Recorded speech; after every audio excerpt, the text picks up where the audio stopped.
Hi,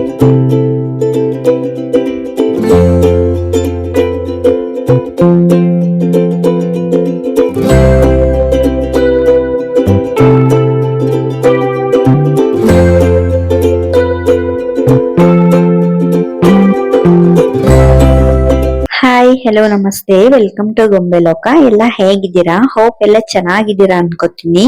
ನಾನು ಕೂಡ ತುಂಬಾನೇ ಚೆನ್ನಾಗಿದ್ದೀನಿ. ಇವತ್ತು ಬೆಳಗ್ಗೆಯಿಂದ ಬ್ಲಾಗ್ ಸ್ಟಾರ್ಟ್ ಮಾಡಿದೀನಿ. ತಮ್ನೇಲ್ ನೋಡಿದ್ರೆ ನಿಮ್ಗೆ ಗೊತ್ತಾಗ್ಬಹುದು ಇವತ್ತು ನಮ್ಮ ಮನೇಲಿ ಎಂತ ಅನಾಹುತ ಆಗೋದು ತಪ್ಪಿದೆ ಅಂತ. ಸ್ವಲ್ಪದ್ರಲ್ಲೇ ಬಚಾವಾಗಿದ್ದೀವಿ. ಏನ್ ಗೊತ್ತಾ, ಇವತ್ತು ಶುಕ್ರವಾರ ಆಗಿರೋದ್ರಿಂದ ನಾನು ಪ್ರತಿ ಶುಕ್ರವಾರ ಬೆಳಗ್ಗೆ ಬೇಗನೆ ಎದ್ದಿರ್ತೀನಿ, ಪೂಜೆ ಎಲ್ಲ ಬೇಗ ಮುಗಿಸ್ಕೊಳ್ಳೋಣ ಅಂತ. ಹಾಗಾಗಿ ಇವತ್ತಿನ ದಿನಾನು ಕೂಡ ನಾನು ಬೇಗ ಎದ್ದಿದ್ದೆ. ಇವತ್ತು 4ನೇ ಆಷಾಢ ಶುಕ್ರವಾರ ಆಗಿದ್ರಿಂದ ಬೆಳಗ್ಗೆ ಬೇಗ ಎದ್ದು ಮನೆನೆಲ್ಲ ಸ್ವಚ್ಛ ಮಾಡಿ, ಹಾಗೆ ನಾನು ಸ್ನಾನ ಮುಗಿಸ್ಕೊಂಡು ಪೂಜೆಗೆ ಅಂತ ಎಲ್ಲ ರೆಡಿ ಮಾಡ್ಕೊತಾ ಇದ್ದೆ. ಹಾಗೆ ದೇವರ ಸಾಮಗ್ರಿಗಳನ್ನೆಲ್ಲ ನಾನು ಹಿಂದಿನನೇ ಸ್ವಚ್ಛ ಮಾಡಿ ಇಟ್ಟಿದ್ದೆ, ಬೆಳಗ್ಗೆ ಬೇಗ ಪೂಜೆ ಮಾಡ್ಬೋದು ಅಂತ. ಹಾಗೆ ಶುಕ್ರವಾರ ಕಳಸ ಕೂಡ ತೆಗಿಬಾರ್ದಲ್ವಾ, ಹಾಗಾಗಿ ನಾನು ಗುರುವಾರನೇ ಕಳಸನೆಲ್ಲ ತೆಗ್ದು ದೇವರ ಸಾಮಗ್ರಿಗಳನ್ನೆಲ್ಲ ತೊಳೆದು ಸ್ವಚ್ಛ ಮಾಡಿ, ಹಾಗೆ ದೇವ್ರ ಮನೆ ಕೂಡ ಕ್ಲೀನ್ ಮಾಡಿ ಇಟ್ಟಿರ್ತೀನಿ. ಬೆಳಗ್ಗೆ ಬೇಗ ಪೂಜೆ ಮುಗಿಸ್ಕೊಂಡ್ಬಿಡ್ಬೋದು ಅಂತ ನಾನು ಹಿಂದಿನ ದಿನನೇ ಎಲ್ಲ ಈ ತರ ರೆಡಿ ಮಾಡ್ಕೊಂಡಿರ್ತೀನಿ. ಪೂಜೆ ಮಾಡೋಕಿನ ಮುಂಚೆ ನಾವು ಕೂಡ ಅಲಂಕಾರನ ಮಾಡ್ಕೊಂಡು ಪೂಜೆನ ಸ್ಟಾರ್ಟ್ ಮಾಡ್ಬೇಕಂತೆ. ಅಂದ್ರೆ ಅಲಂಕಾರ ಮಾಡ್ಕೊಳ್ಳೋದು ಅಂದ್ರೆ ಒಂದೊಂದ್ ತಾಸು ರೆಡಿ ಆಗೋದಲ್ಲ.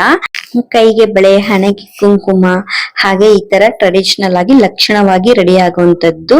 ನೋಡಿ, ಲಕ್ಷ್ಮೀ ದೇವಿ ಕೂಡ ಅಲಂಕಾರ ಪ್ರಿಯ ಆಗಿರೋದ್ರಿಂದ, ಹಾಗೆ ಹೆಣ್ಮಕ್ಳನ್ನ ಲಕ್ಷ್ಮಿಗೆ ಹೋಲಿಸ್ತಾರೆ ಅಲ್ವಾ, ಹಾಗಾಗಿ ಹೆಣ್ಮಕ್ಳು ಕೂಡ ಯಾವಾಗ್ಲೂ ಲಕ್ಷಣವಾಗಿ ರೆಡಿ ಆಗಿರ್ಬೇಕು ಅಂತ ನಮ್ಮ ಪೂರ್ವಜರು ಕೂಡ ಹೇಳ್ತಾ ಇದ್ರು.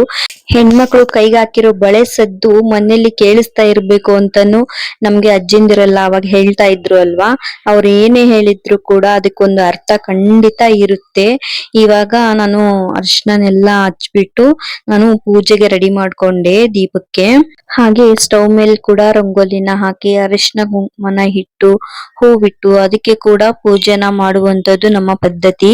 ನೋಡಿ, ಅವಾಗೆಲ್ಲ ಮಣ್ಣಿನ ಒಲೆಗಳು ಇದ್ವು ಅಲ್ವಾ, ಆವಾಗ ನಾವು ಅದಕ್ಕೆ ಸಾರಿಸಿ, ಹಾಗೆ ಕೆಲವೊಬ್ರು ಕೆಮ್ಮಣ್ಣು ಕೂಡ ಹಚ್ತಾ ಇದ್ರು. ಹಚ್ಬಿಟ್ಟು ಎಲ್ಲ ನಾವು ರಂಗೋಲಿ ಕೂಡ ಹಾಕಿ ಅವಾಗ ಪೂಜೆ ಮಾಡ್ತಾ ಇದ್ವಿ ಅರಿಶಿನ ಕುಂಕುಮ ಇಟ್ಟು. ಇವಾಗೆಲ್ಲ ಸ್ಟವ್ಗಳಿದಾವೆ, ಒಲೆಗಳಿಲ್ಲ, ಹಾಗಾಗಿ ಸ್ಟವ್ಗೆ ನಾವು ಪೂಜೆನ ಮಾಡ್ಕೋಬೇಕು.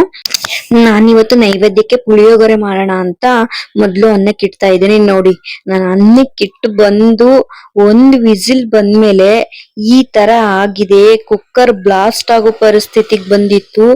ನನಗೆ ತುಂಬಾನೇ ಭಯ ಆಗೋಯ್ತು. ಸಂತುಗೂ ಸ್ವಲ್ಪ ಏಟ್ ಆಗಿದೆ. ಸ್ವಲ್ಪದ್ರಲ್ಲೇ ನಾವು ಬಚಾವಾಗಿದ್ದೀವಿ ಅಷ್ಟೇನೆ, ಫುಲ್ ಬ್ಲಾಸ್ಟ್ ಆಗಿಲ್ಲ, ಅದು ನಮ್ ಪುಣ್ಯ. ನನ್ಗೆ ಎಷ್ಟು ಭಯ ಆಗಿತ್ತು ಅಂದ್ರೆ ಕೈ ಕಾಲೆಲ್ಲ ನಡುಗ್ತಾ ಇತ್ತು. ನನ್ಗೆ ನಿಜ ಸಖತ್ ಭಯ ಆಗೋಯ್ತು. ಸಂತು ಪೂಜೆನ ಅರ್ಧಕ್ಕೆ ಬಿಡ್ಬಾರ್ದು, ಮೊದ್ಲು ನಿನ್ ಪೂಜೆನ ಪೂರ್ಣ ಮಾಡು, ಆಮೇಲೆ ಬೇಕಾದ್ರೆ ನೋಡ್ಕೊಳ್ಳೋಣ ಅಂದ್ರು. ಹಾಗಾಗಿ ನಾನು ಮೊದ್ಲು ಪೂಜೆನೆಲ್ಲ ಮುಗಿಸ್ಕೋತಾ ಇದ್ದೆ. ನನ್ಗಾದ್ರೂ ಕೂಡ ಎಲ್ಲೋ ಒಂದ್ ಕಡೆ ಯಾಕೆ ಹಿಂಗಾಯ್ತು ಅನ್ನೋದೇ ಮನ್ಸಲ್ಲಿತ್ತು. ತುಂಬಾನೇ ಭಯ ಅನಿಸ್ತಾ ಇತ್ತು. ವಿಡಿಯೋನ ನೀವೇ ನೋಡಿದ್ರಲ್ಲ ಹೇಗಾಗಿತ್ತು ಅಂತ. ಬೆಳಗ್ಗೆ ಪೂಜೆ ಮಾಡ್ತಾ ಇದ್ದೆ, ನೈವೇದ್ಯಕ್ಕೆ ಸ್ವಲ್ಪ ಪುಳಿಯೋಗರೆ ಮಾಡ್ಬೇಡ ಇವತ್ತು ಅನ್ಕೊಂಡು ನಾನು ಅನ್ನಕ್ಕೆ ಇಟ್ಟಿದ್ದೆ. ಆಯ್ತಾ, ರೈಸ್ಗೆ ಕುಕ್ಕರ್ಗಳಲ್ಲಿ ಇಟ್ಟಿದ್ದೆ. ಒಂದ್ ವಿಸಿಲ್ ಬಂತು, ಅಷ್ಟ್ರಲ್ಲಿ ಸಂತು ಕೂಡ ಬಂದ್ರು. ಸಂತು ಇದ್ರಲ್ವಾ, ನಾನು ಸ್ವಲ್ಪ ಪೂಜೆಗೆನ ರೆಡಿ ಮಾಡ್ಕೊತಾ ಇದ್ದೆ. ಹಾಗಾಗಿ ಸಂತುಗೆ ಹೇಳಿದೆ, ಗ್ಯಾಸ್ ಸ್ಟವ್ ಆಫ್ ಮಾಡ್ಬಿಡು, ಒಂದ್ ವಿಸಿಲ್ ಬಂದು ಇನ್ನೊಂದ್ ವಿಸಿಲ್ ಬಂದ ತಕ್ಷಣ ಆಫ್ ಮಾಡ್ಬಿಡು ಅಂದೆ. ಸರಿ, ನಾನು ಪೂಜೆಗಂತ ಕುತ್ಕೊಂಡಿದ್ದೀನಿ, ಸಂತು ವಿಸಿಲ್ ಆಫ್ ಮಾಡಕ್ಕಿಂತ ಹೋಗಿದ್ದಾರೆ. ಕುಕ್ಕರ್ ಸಡನ್ ಆಗಿ ತಿರುಗ್ಬಿಟ್ಟಿದೆ. ಅದು ಬ್ಲಾಸ್ಟ್ ಆಗೋ ಚಾನ್ಸಸ್, ಅಂದ್ರೆ ಒಂದ್ ವಿಸಿಲ್ ಆಲ್ರೆಡಿ ಬಂದಿದೆ. ಹತ್ರ ಯಾವತ್ತೂ ನಮ್ಗೆ ಆಗಿರ್ಲಿಲ್ಲ. ಸರಿನಾ, ಒಂದ್ ವಿಸಿಲ್ ಬಂದಿದೆ, ನೆಕ್ಸ್ಟ್ ಅವ್ರು ಆಫ್ ಮಾಡಕ್ ಹೋದ ತಕ್ಷಣ ಕುಕ್ಕರ್ ಫುಲ್ ಸ್ಟವ್ ಮೇಲೆ ತಿರುಗ್ಬಿಟ್ಟು ಬ್ಲಾಸ್ಟ್ ಆಗೋ ಮೂಮೆಂಟಿಗೆ ಬಂದ್ಬಿಟ್ಟಿದೆ. ಪಾಪ ಸಂತುಗೆ ಅನ್ನ ಇಲ್ಲೆಲ್ಲ ಮೈ ಮೇಲೆಲ್ಲ ಸಿಡ್ದಿದೆ. ಹಾಗೆ ಆ ಗೋಡೆಗೆಲ್ಲ ನೋಡಿದ್ರಲ್ವಾ, ಗೋಡೆಗೆಲ್ಲ ಹೆಂಗ್ ಸಿಡ್ದಿದೆ, ಗೋಡೆಗೆಲ್ಲ ಸಿಡ್ದಿದೆ ಅನ್ನ. ಹಾಗೆ ಅಲ್ಲಿ ಇಟ್ಟಿರೋ ಐಟಮ್ಸ್ಗೆಲ್ಲಾನು ಸಿಡ್ದಿದೆ, ಗೋಡೆಗೆ, ಇದಕ್ಕೆಲ್ಲ. ತುಂಬಾನೇ ನನಗೆ ಬೇಜಾರಾಗೋಯ್ತು, ಒಂಥರ ಭಯ ಆಗೋಯ್ತು. ಅದನ್ನ ನೋಡ್ಬಿಟ್ಟು ಸಂತು ಬಿದ್ಬಿಟ್ರು. ಆಕ್ಚುಲಿ ಇಲ್ಲಿ ಅವ್ರಿಗೆ ಕಾಲಿಗೆ ಏಟಾಗಿದೆ. ಆಮೇಲೆ ಕುಕ್ಕರ್ ಒಂದ್ ಸ್ವಲ್ಪ ತಾಕೈತೆ ಅಲ್ವಾ, ಸ್ವಲ್ಪ ರಕ್ತ ಬಂದಿತ್ತು, ಕಾಲಿಗೆ ಒಂದ್ ಸ್ವಲ್ಪ ರಕ್ತ ಬಂದಿದೆ. ಬಿದ್ಬಿಟ್ರಲ್ವಾ ಇಲ್ಲಿ ಅವರು, ಹಾಗಾಗಿ ಅವ್ರಿಗೆ ಕಾಲಿಗೆ ರಕ್ತ ಬಂದಿದೆ, ಮೈ ಮೇಲೆಲ್ಲ ಅನ್ನ ಚೆಲ್ಲಿತ್ತು. ನನ್ಗೆ ನಿಜ ಉಸಿರೇ ನಿಂತಂಗಾಗಿತ್ತು. ಅಷ್ಟು ಭಯ ಆಗ್ಬಿಟ್ಟು, ನಿಜ ಉಸಿರೇ ನಿಂತಂಗಾಗೋಗಿತ್ತು. ನಿಜ ದೇವ್ರ ದಯೆ, ಸದ್ಯಕ್ಕೆ ಏನು ಆಗಿಲ್ಲ. ಕುಕ್ಕರ್ ಬೆಳ್ಸೋವಾಗ ಮಾತ್ರ ತುಂಬಾ ಕೇರ್ಫುಲ್ ಆಗಿರ್ಬೇಕು.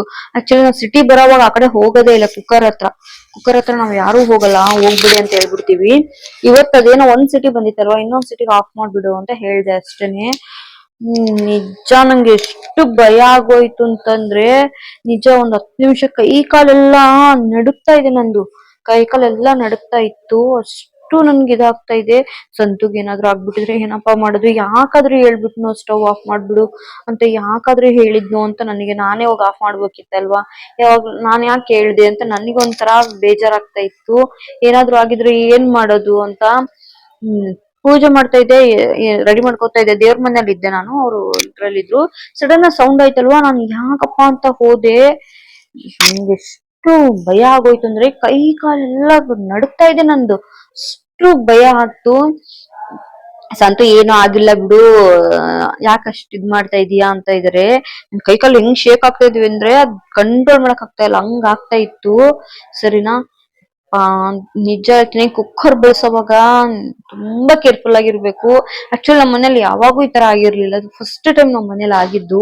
ನನಗಂತೂ ಸಖತ್ ಭಯ ಆಗಿತ್ತು. ನಂಗೆ ಏನಾದ್ರು ಗೊಂಬೆ ಏನಾದ್ರು ಅಲ್ಲಿ ಇದ್ದಿದ್ರೆ ಏನ್ ಗೊತ್ತಿನಪ್ಪ ಮತ್ತೆ ಭಯ ಆಗೋಯ್ತು. ಚಿಕ್ಕ ಮಕ್ಳು ಹತ್ರ ಇರೋ ಕುಕ್ಕರ್ ಇಟ್ಟಾಗ, ಕುಕ್ಕರ್ ವಿಸಿಲ್ ಬರೋವಾಗ ಮಾತ್ರ, ಕುಕ್ಕರ್ ಇಟ್ಟಾಗ ನಾವು ಅಡ್ಗೆ ಮನೇಲಿ ಇರೋದೇ ತಪ್ಪು ಅನ್ಸ್ಬಿಡ್ತು ನಂಗೆ.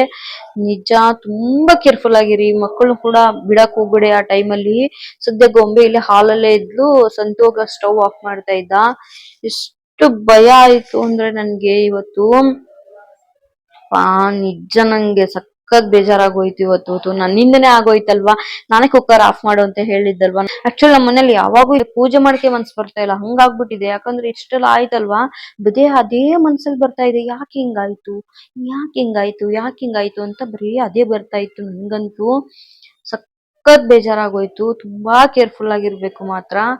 ಮತ್ತೆ ಅದೆಲ್ಲ ಆದ್ಮೇಲೆ ಸಂತು ಇಲ್ಲ ನೀ ಪೂಜೆ ಮಾಡ್ಕೊ, ಆಮೇಲೆ ಕ್ಲೀನ್ ಮಾಡ್ಕೊ ಅಂತಂದ್ರು. ಪೂಜೆ ಎಲ್ಲ ಮುಗಿಸ್ಬಿಟ್ಟು ಅಮ್ಮ ನಾನು ಮತ್ತೆ ಸೇರ್ಬಿಟ್ಟು ಎಲ್ಲ ಕ್ಲೀನ್ ಮಾಡ್ಕೊಂಡ್ವಿ. ಗೋಡೆಗೆಲ್ಲ ಚೆಲ್ಲಿದೆ, ಆಮೇಲೆ ಕೆಳಗಡೆ ಎಲ್ಲಾನು ಕೆಳಗಡೆ ಕೂಡ ಎಲ್ಲ ಚೆಲ್ಲಿತ್ತು. ಬಟ್ ಏನ್ ಗೊತ್ತಾ, ಏನೋ ಆಗಿದ್ರೆ ಏನ್ ಮಾಡ್ಬೇಕು, ಅದು ಭಯ ಅಷ್ಟೇ. ಚೆಲ್ಲಿದೆ ಓಕೆ, ಬಟ್ ಏನಾದ್ರೂ ಕುಕ್ಕರ್ ಸಡನ್ ಬ್ಲಾಸ್ಟ್ ಆಗ್ಬಿಟ್ಟಿದ್ರೆ ನಮ್ಗೋಗ ಸ್ಟವ್ ಆಫ್ ಮಾಡಕ್ಕೂ ಆಗ್ತಾ ಇಲ್ಲ. ಆ ಟೈಮಲ್ಲಿ ಭಯ ಆಗ್ತಾ ಇದೆ, ಏನ್ ಕೈ ಕಾಲೇ ಆಡ್ತಾ ಇಲ್ಲ. ಅದು ಸದ್ಯಕ್ಕೆ ಸಡನ್ ಆಗಿ ಸ್ಟಾಪ್ ಆಯ್ತು. ಸಡನ್ ಆಗಿ ಸಂತುನೆ ಹಂಗ್ ಆಫ್ ಮಾಡ್ಬಿಟ್ರು. ನಿಜ ನಂಗೆ ಎಷ್ಟು ಇದಾಗ್ತಾ ಇತ್ತು ಅಂದ್ರೆ, ನನ್ ಫಸ್ಟ್ ಟೈಮ್ ಈ ಎಕ್ಸ್ಪೀರಿಯನ್ಸ್ ಆಗಿದ್ದು. ನಿಜ ಭಯ ಆಗೋಯ್ತು ನನ್ಗೆ. ನನಗ್ ಮಾತ್ರ ಕುಕ್ಕರ್ ಯೂಸ್ ಮಾಡಕ್ಕೆ ಭಯ ಆಗ್ಬಿಟ್ಟಿದೆ ಇನ್ಮೇಲೆ. ಕುಕ್ಕರ್ ಹೆಂಗಪ್ಪ ಯೂಸ್ ಮಾಡೋದು ಅಂತ. ಸಂತು ಕಾಲಿಗೆ ತುಂಬಾ ಏಟಾಗಿದೆ ಪಾಪ ಅವ್ರಿಗೆ. ಕಾಲೆಲ್ಲ ಬೆರಳೆಲ್ಲ ಫುಲ್ ಊತ ಬಂದ್ಬಿಟ್ಟಿದೆ, ಬ್ಲಡ್ ಬಂದಿತ್ತಲ್ವಾ, ಊತ ಬಂದ್ಬಿಟ್ಟಿದೆ. ಪಾಪ ಶೂನೇ ಹಾಕಕ್ಕಾಗ್ತಿಲ್ಲ. ಅದ್ರಲ್ಲೂ ಆಫೀಸ್ಗೆ ಹೋದ್ರು ಅವರು ಬೆಳಗ್ಗೆನೆ. ನಾನು ನಂಗೆ ನಿಜ ಏನ್ ಮಾಡ್ಬೇಕಂತಾನೆ ಗೊತ್ತಾಗ್ತಾ ಇಲ್ಲ. ಕುಕ್ಕರ್ ಯೂಸ್ ಮಾಡೋರ್ ಮಾತ್ರ ನಿಜ ಕೇರ್ಫುಲ್ ಆಗಿ ಮಾಡಿ. ಆದಷ್ಟು ಕುಕ್ಕರ್ ಇಟ್ಟಾಗ ಯಾರು ಅಲ್ಲಿ ಇರಕ್ ಹೋಗ್ಬೇಡಿ. ಒಂದು ಅವೇರ್ನೆಸ್ ಇರ್ಲಿ ಅಂತಾನೆ ನಾನು ಈ ವಿಡಿಯೋನ ಹಾಕಿದ್ದು. ಇವತ್ತಿನ ಬ್ಲಾಗ್ ನಾನು ಇಲ್ಲಿಗೆ ಎಂಡ್ ಮಾಡ್ತಾ ಇದ್ದೀನಿ. ಯಾರೆಲ್ಲ ನನ್ನ ಚಾನಲ್ನ ಸಬ್ಸ್ಕ್ರೈಬ್ ಮಾಡದೆ ನೋಡ್ತಾ ಇದ್ದೀರಾ, ಪ್ಲೀಸ್ ಸಬ್ಸ್ಕ್ರೈಬ್ ಮಾಡ್ಕೊಳ್ಳಿ. ಮತ್ತೆ ನೆಕ್ಸ್ಟ್ ಬ್ಲಾಗ್ ಅಲ್ಲಿ ಸಿಗ್ತೀನಿ. Thank you for watching.